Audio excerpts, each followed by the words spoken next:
feels like a familiar storyline here. Yeah, it's because it is. Yeah, I mean, great win. Resilient third period comeback. Down but not out. That's been the Flames' way this year. What was the difference between the third period and the first 40 for you guys?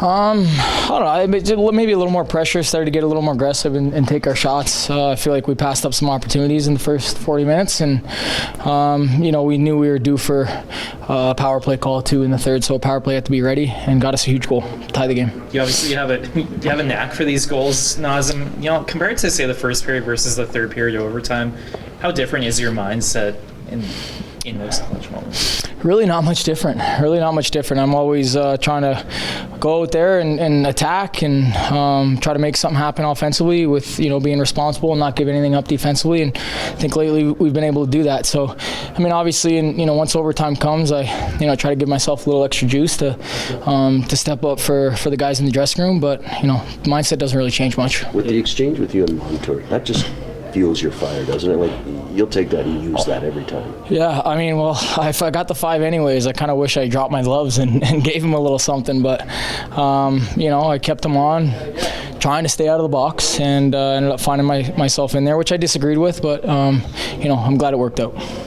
You haven't, it's not very often you have a breakaway that long to kind of think about it yet.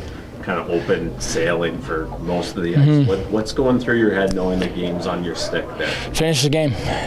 Hoping it's a game winner. So, the ice was a little chewed up. It started to roll a little bit. I'd be lying if I said I wasn't just a little bit concerned, but was able to finish the move off, and we needed that second point. You mentioned the depth is not a component of this team, and it's obvious for all of us to see. Is it something you can feel when this group is within striking? Certainly. I mean, I think we spoke about that between intermissions, second intermission.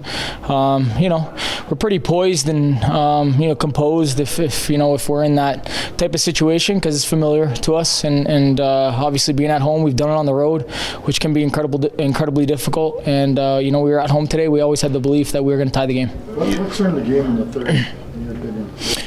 Just taking the shots we had to. I think we got more aggressive, like I mentioned earlier, and just didn't overpass. Just tried to get some shot volume, and we found a couple nice rebounds that we could have buried as well. So just having that shooting mentality. How have you mentioned you really liked the second one tonight. Like how have you seen your group respond to the fact that the Blues have kind of cranked the pressure in this wild card race? I mean, we're trying to hunt them down. I mean, that's really the main goal. We're looking at teams ahead of us, and if they continue to win, we're going to have to continue to win. Regardless, even if they lose, I don't think our mindset changes a whole lot. We're out there trying to, win every single game we're in. It's we feel like it's a do or die situation, even though it probably isn't. But we're embracing it that way. When you see that 300 puck on your mantle years from now, you will remember this game and how we remember it. Yeah, sure will. I think I almost forgot about that in the back of my mind, but Hubie was quick to remind me after the game. I'm sure I'm gonna have to put a few bucks on the board for next game, but it's a lot of goals. I've been fortunate to play alongside some great players, and just to step up for your teammates is really no other feeling like that.